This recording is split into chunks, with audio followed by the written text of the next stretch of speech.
Selamat malam. Nama saya Felix Ciawi dan ini adalah video penjelasan tentang jawaban stokastik proses. Di mana pada nomor pertama memiliki kasus sejumlah tikus yang memiliki 3 alternatif jalan, yaitu bisa melewati jalan A, B, dan C.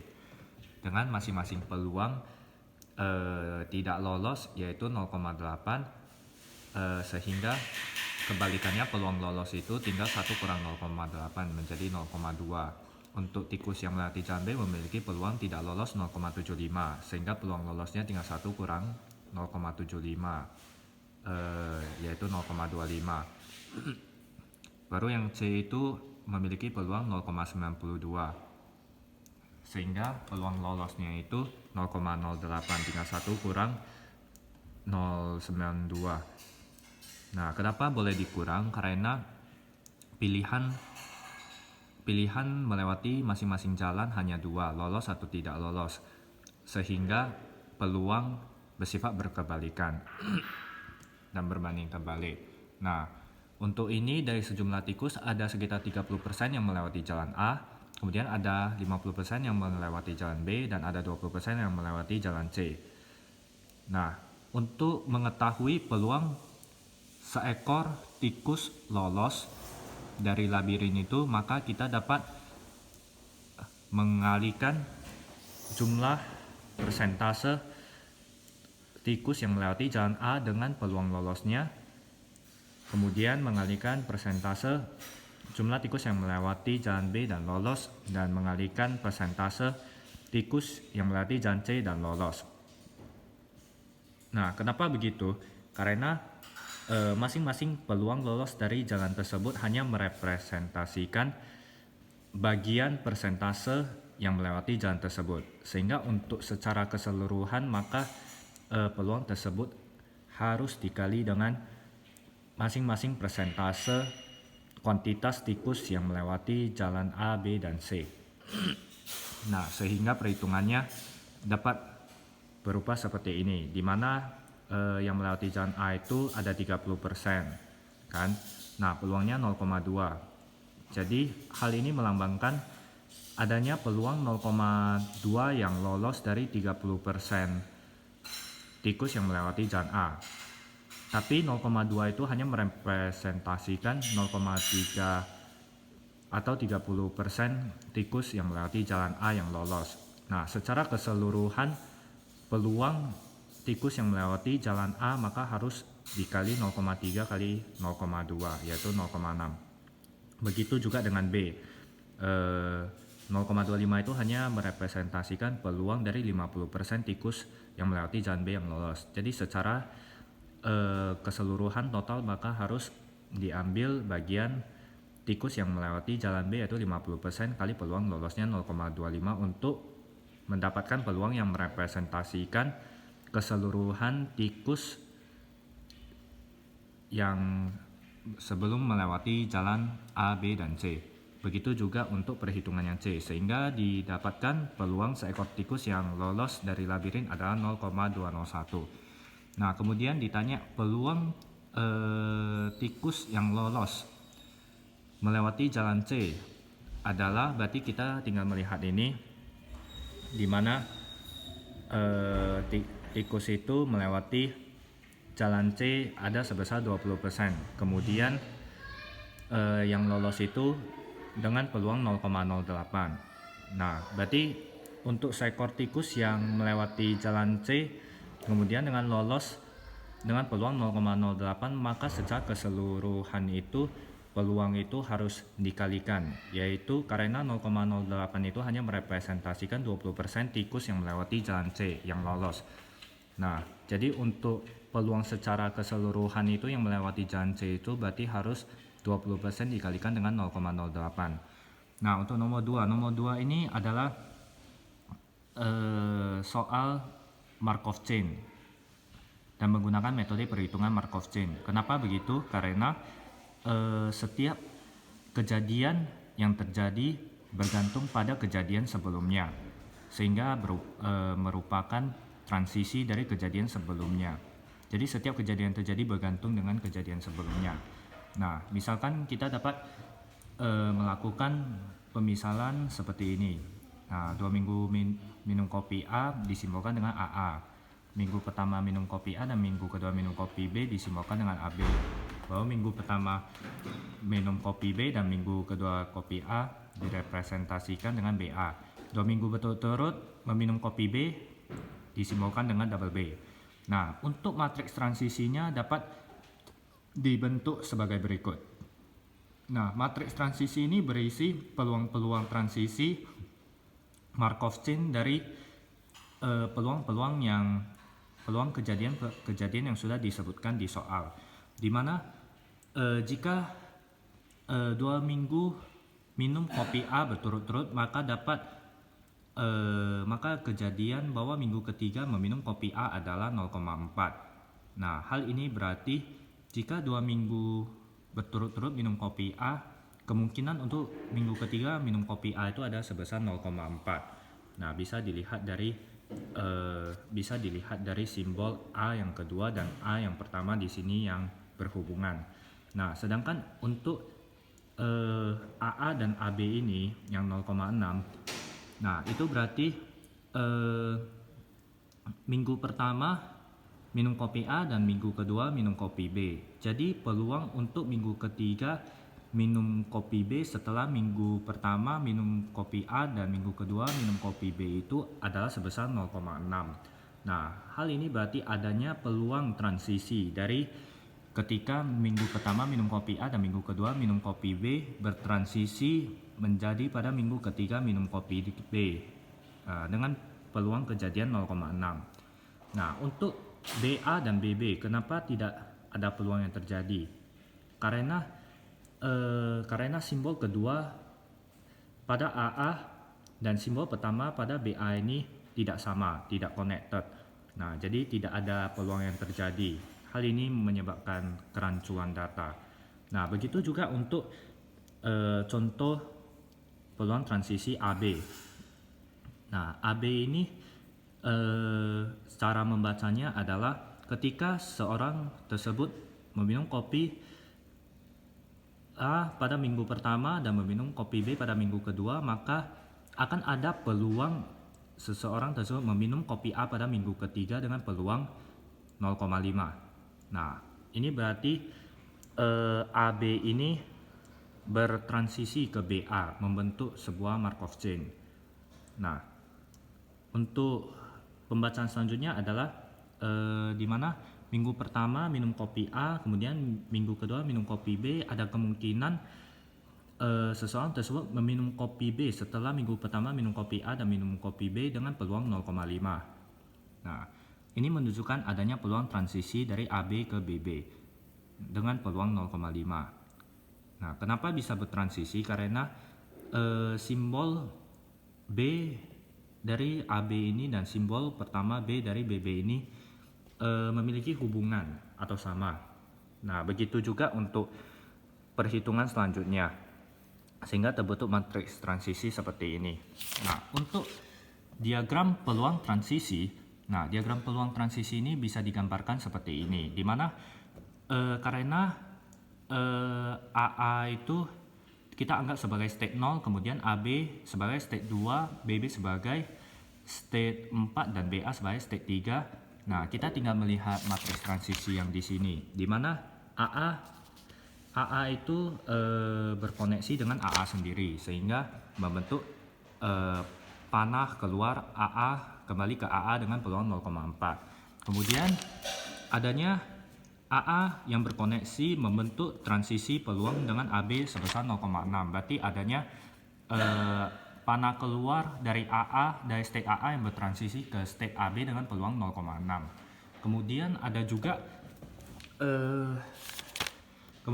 juga state AB yang bertransisi ke state BA kan dengan peluang 0,5, dan state AB yang bertransisi dengan state BB dengan peluang 0,5. Nah, ini berarti adanya arrow yang keluar dari state AB ke state BA dengan peluang 0,5 dan adanya peluang yang keluar atau bertransisi dari state AB ke state BB sebesar 0,5.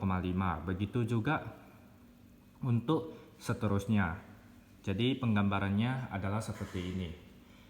Nah, Diagram peluang transisi ini akan memudahkan kita untuk menentukan state-state yang berkomunikasi maupun yang tidak. Nah, untuk pertanyaan minggu kelima meminum kopi A itu setelah 2 minggu pertama meminum kopi A itu, maka itu adalah sebuah proses perhitungan yang menggunakan metode generation process, di mana diketahui informasi 2 minggu pertama meminum kopi A ditanya minggu-minggu selanjutnya, sedangkan yang diketahui adalah peluang minggu ketiga, di mana setelah kejadian 2 minggu pertama. Sehingga yang dapat dilakukan adalah dengan cara mengkuadratkan atau mempangkat tergantung berapa minggu yang ingin didegenerasi. Nah, seperti yang ditanya di soal peluang minggu kelima itu minum kopi A, jika diketahui minggu pertama dan minggu kedua itu minum kopi A, maka kita sudah mengetahui adanya informasi transisi dari 2 minggu pertama ke minggu ketiga.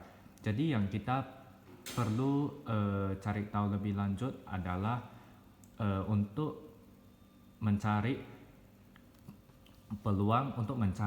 peluang di minggu kelima.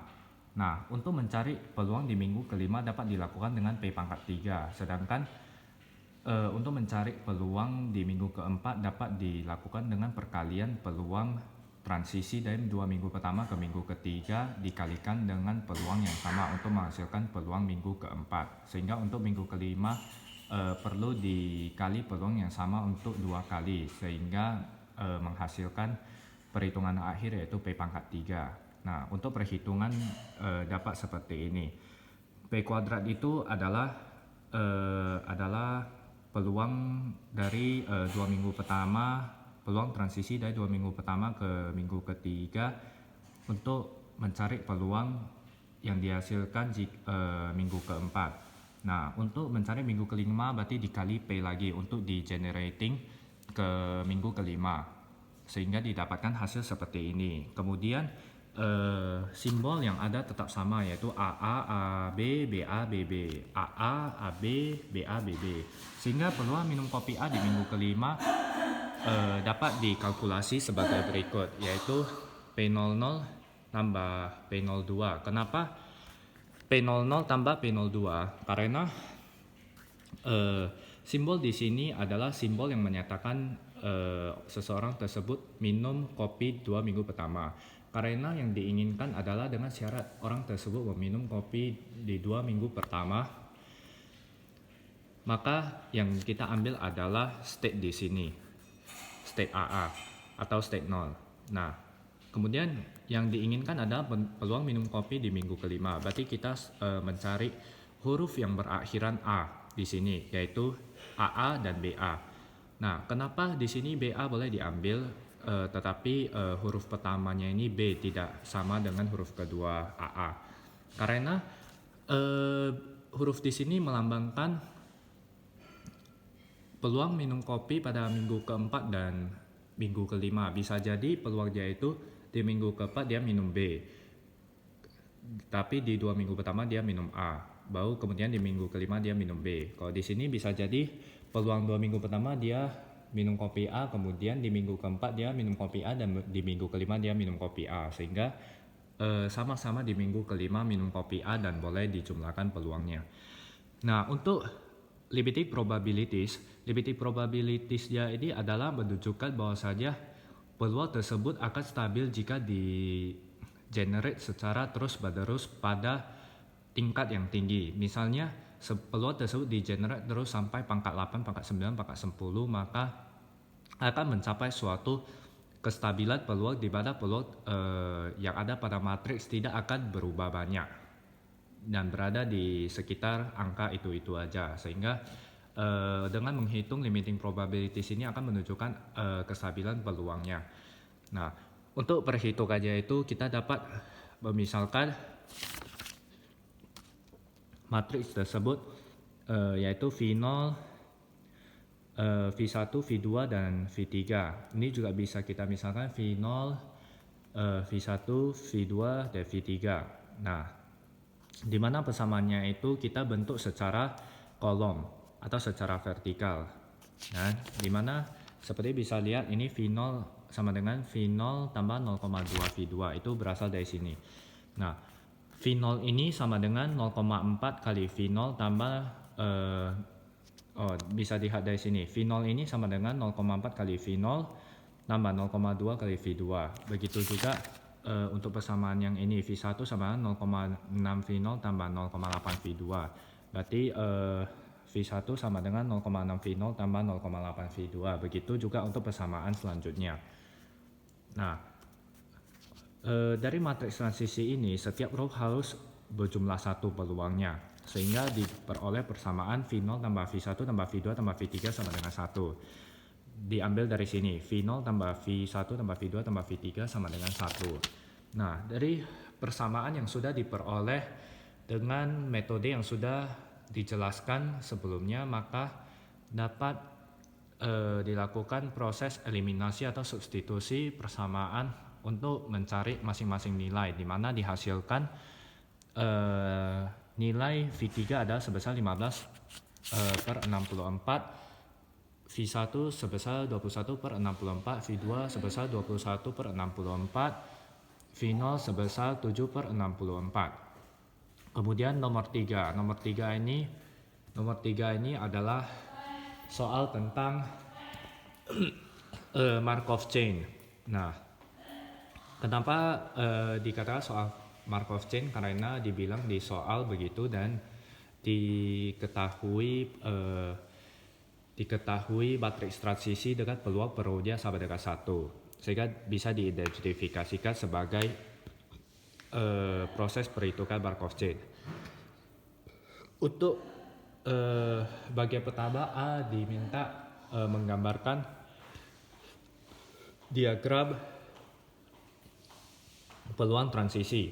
Nah, diagram peluang transisi ini tinggal dilihat dari matriks peluang transisi, di mana kita menyimbolkan matriks peluang transisi dari 0 sampai 4 ya, secara menurun, dan secara horizontal juga 0 sampai 4. Nah, jika dilihat dari matriks, 0 itu memiliki matriks transisi dengan dirinya sendiri sebesar peluang setengah. Kemudian 0 itu memiliki matriks transisi sebesar dengan peluang setengah ke state 4, dan state 4 memiliki matriks peluang transisi 1 ke state 0. Kemudian state 1 memiliki peluang transisi sebesar sepertiga ke 0, dan state 1 memiliki peluang transisi sebesar setengah ke diri sendiri sehingga panahnya keluar ke diri sendiri. Kemudian state 1 itu juga memiliki peluang transisi kedua sebesar 1/6 sehingga ada panah keluar yang bertransisi ke state 2. Kemudian state 2 juga ada peluang transisi ke state 1 sebesar 1/4 sehingga ada peluang transisi dari state 2 keluar panah ke state 1. Begitu juga untuk state 2 terdapat peluang transisi setengah ke state 3, dan dari state 3 terdapat peluang transisi sebesar 1 ke diri sendiri sehingga keluar panah yang menuju diri sendiri.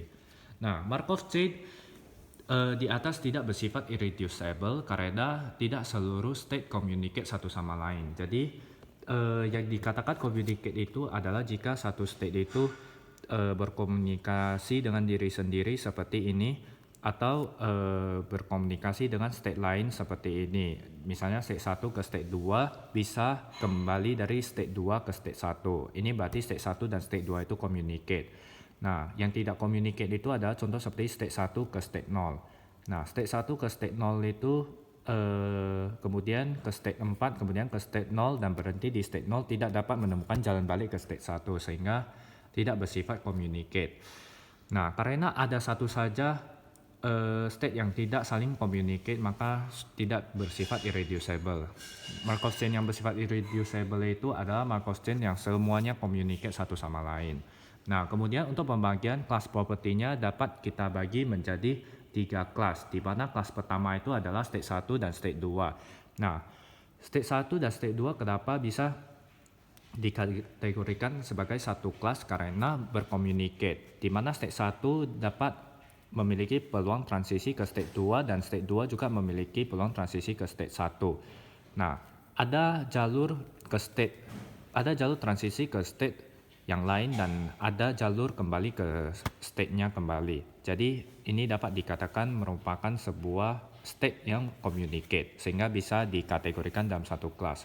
Nah, untuk kelas kedua itu adalah state 0 dan state 4, di mana kita lihat state 0 itu dapat bertransisi ke state 4, kemudian dapat kembali ke state 0 dengan peluang 1, sehingga dapat dikatakan bahwa state ini communicate juga. Nah, untuk yang terakhir adalah kelas 3. Nah, kelas 3 itu adalah sisanya yang tidak communicate, yaitu state 3. Nah, untuk kelas pertama, state 1 dan state 2 itu bersifat transient. Kenapa begitu? Karena dari arrow yang keluar dari state 1 atau peluang transisi yang keluar dari state 1 menuju ke state lain, ada peluang dari ada state dari satu yang bertransisi ke state lain yang tidak bisa kembali ke state 1. Contohnya ini adalah state 1 memiliki peluang transisi sebesar 1/6 ke 2, kemudian dapat kembali dengan peluang transisi 1/4 kembali ke 1. Tetapi dari state 1 ke state 0 kemudian bergerak ke state 4 dan kembali ke state 0 tidak dapat menemukan jalannya kembali ke state 1 sehingga bersifat transient. Nah, untuk kelas 2 itu untuk masing-masing state-nya itu bersifat recurrent, yaitu 0 dan 4. Kenapa bersifat recurrent? Karena setiap arrow yang keluar dari state-nya tersebut dapat menemukan jalan kembali ke state-nya sendiri. Seperti state 0. State 0 memiliki arrow peluang transisi setengah ke state 4 tapi dapat menemukan jalannya kembali ke state 0. Begitu juga state 0 yang bertransisi dengan diri sendiri dengan peluang setengah. Nah, untuk state 4 itu terdapat peluang transisi 1 ke state 0 dan dapat menemukan jalan kembali ke state 4 kembali, sehingga bersifat recurrent. Nah, untuk kelas ketiga ini juga bersifat recurrent karena state 3 ini bertransisi dengan dirinya, hanya bertransisi dengan dirinya sendiri dengan peluang 1, sehingga dia berkomunikasi dengan diri sendiri dan bersifat recurrent. Dan karena tidak ada transisi ke state lain yang tidak dapat menemukan jalan kembali ke dirinya, sehingga bersifat recurrent. Nah, jadi dapat disimpulkan bahwa Markov chain ini adalah Markov chain absorbing karena terdapat satu absorbing state yaitu 3. Kenapa disebut absorbing state? Karena state 3 ini bertransisi dengan nilai 1 ke dirinya sendiri. Nah, kemudian kenapa Markov chain ini disebut absorbing Markov chain? Karena terdapat absorbing state dan non-absorbing state. Terdapat absorbing state, kemudian terdapat non-absorbing state yang dapat bertransisi ke absorbing state. Sehingga adanya satu event seperti ini telah membuat Markov chain ini menjadi sebuah Markov chain yang bersifat absorbing. Kemudian nomor 4. Nomor 4 itu adalah sistem query, di mana yang A itu bertanya peluang terjadi 3 query dalam waktu 60 detik. Nah, kita bisa menggunakan metode counting process. Kenapa begitu? Karena yang ditanya adalah jumlah event pada waktu tertentu. Nah, jumlah event itu bersifat discrete dan yang ingin diketahui adalah banyaknya kejadian yang terjadi, sehingga kita menggunakan counting process.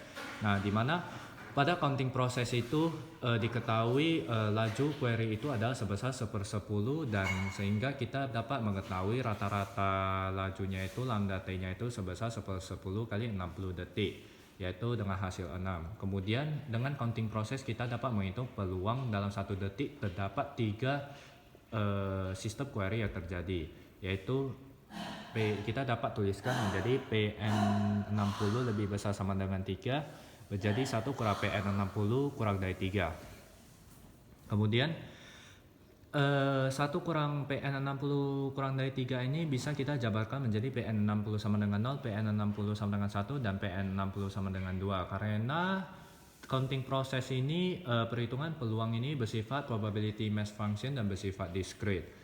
Nah, kita tinggal masukkan untuk perhitungannya, kita tinggal masukkan rumusnya E pangkat min lambda T kali lambda T pangkat 0 per 0 faktorial. Nah, ini berarti E pangkat min lambda T yaitu 6 kali lambda T 6 pangkat 0 banyaknya kejadian yaitu 0, kemudian per banyaknya kejadian faktorial 0 faktorial. Begitu juga untuk selanjutnya. Ini adalah E pangkat min lambda T min 6 kali 6 pangkat 1 per 1 faktorial, dan yang untuk 2. Setelah dihitung hasilnya, maka diperoleh hasil PN60 lebih besar sama dengan 3 itu ada sebesar 0,938. Nah, kemudian untuk yang B ditanya peluang kejadian query pertama paling sedikit 4 detik. Nah, sebenarnya kita bisa menggunakan dua cara, yaitu inter-arrival time dan waiting time. Kenapa menggunakan cara tersebut? Karena secara inter-arrival time itu karena ditanya kejadian pertama, maka kejadian yang ditanya waktu yang ditanya adalah antara kejadian pertama dengan kejadian ke-0. Hal itu berarti waktu yang ditanya adalah peluang waktu yang ditanya adalah T1 dengan T0, atau bisa kita katakan Tn dengan Tn kurang 1, sehingga itu merupakan bentuk inter-arrival time. Atau bisa kita dikatakan juga waiting time, di mana yang ditanya adalah peluang kejadian pertama hadir paling sedikit 4 detik. Nah, kita menunggu kehadiran pertama paling sedikit 4 detik. Jadi bisa kita pakai dua metode tersebut. Tapi ini sebagai contoh untuk memakai metode waiting time, yaitu PS1 lebih besar sama dengan 4 sama dengan 1 kurang PS1 kurang 4, dan dengan ketentuan di mana diketahui Sn lebih kecil dari T ekivalen dengan PNT lebih besar sama dengan N, maka dapat kita convert menjadi 1 kurang PS1 kurang 4 ini dapat kita convert menjadi PN4 lebih besar sama dengan 1. Kemudian untuk convert menjadi PN4 lebih kecil 1, maka maka PN4 lebih besar sama dengan 1 ini dikonvert menjadi 1 kurang PN4 lebih kecil dari 1. Sehingga 1 kurang 1 menjadi 0, sehingga tersisa PN4 lebih kecil sama dengan 1. Nah, tinggal dimasukin rumus E pangkat min lambda T kali lambda T pangkat K per K, dimana karena kurang dari 1 berarti K yang dimaksud adalah 0. Nah, karena lambda T pangkat 0 dan dibagi dengan 0 faktorial, maka hasilnya 1, tidak perlu ditulis. Kita tinggal mengalihkan epsilon kali min 0,4 yang didapat dari lambda T yaitu 10 kali 4 detik. Nah, hasilnya adalah 0,7. Jika dihitung dengan metode peluang inter-arrival time juga akan menghasilkan hasil yang sama. Nah, kemudian untuk C itu adalah ditanya peluang antara kejadian pertama dengan antara kejadian kedua lebih dari 5 detik. Nah, kita bisa menggunakan metode inter-arrival time. Kenapa menggunakan metode inter-arrival time? Karena yang ditanya adalah waktu antara waktu antara kejadian kedua dan kejadian pertama, di mana yang menyatakan ketentuan untuk waktu Tn dengan Tn kurang 1, sehingga itu merupakan inter-arrival time yang menjadi T2. Nah, T2 itu harus lebih besar sama dengan harus lebih besar dari 5. Nah, sama dengan tinggal masuk rumusnya E pangkat min lambda T sama dengan E pangkat min 0,5. Nah, yang diperoleh dari lambda T yaitu 10 kali 5 detik, sehingga diperoleh peluang 0,605. Nah, inter-arrival time ini berarti ditanya kejadian antara yang kedua dengan yang pertama, atau N dengan N kurang 1, sehingga itu merupakan T2. Nah, untuk D yang ditanya adalah peluang kejadian query ketiga lebih dari 6 detik. Nah, kita bisa menggunakan metode waiting time karena di pertanyaan tersebut ditekankan untuk menunggu sampai kejadian ketiga. Ingin mengetahui kejadian ketiga lebih dari 6 detik. Berarti kita harus menunggu sampai kejadian ketiga terjadi. Jadi kita menggunakan waiting time. Nah, yang bersifat akumulasi dan itu bisa dijabarkan menjadi 1 kurang PS3 lebih kecil dari 6, di mana PS3 lebih kecil dari 6 itu dapat dikonversi menurut ketentuan Sn lebih kecil sama dengan T menjadi Pn lebih besar sama dengan T. Nah, setelah dikonvert maka akan diubah menjadi 1 kurang Pn 6 lebih kecil dari 3 sehingga 1 kurang 1 menjadi 0 dan habis.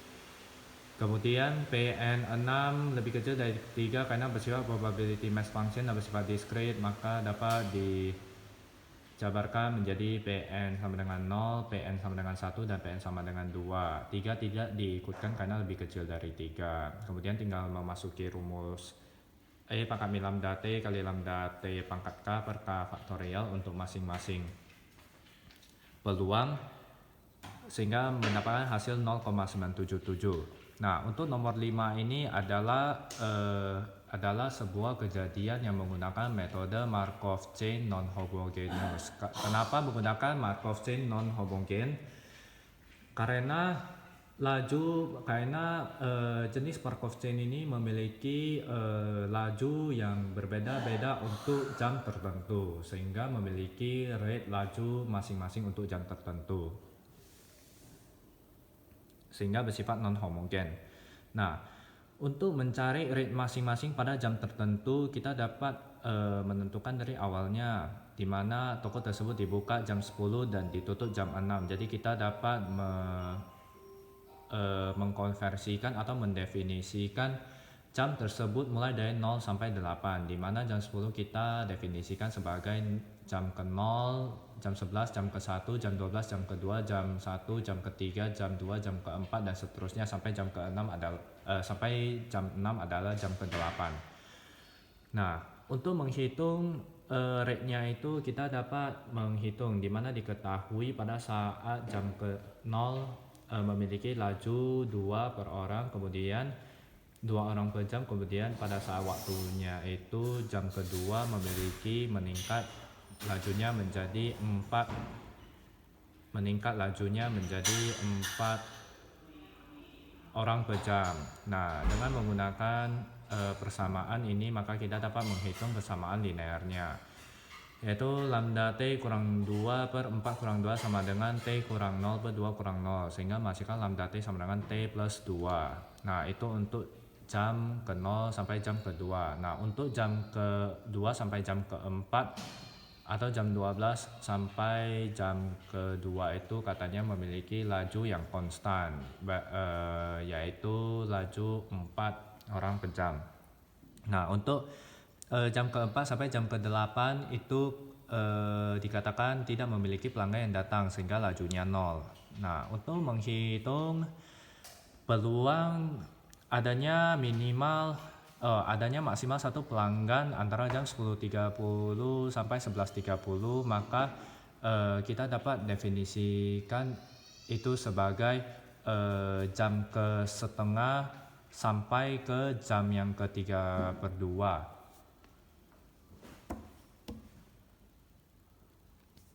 Nah, kemudian untuk mu-nya itu,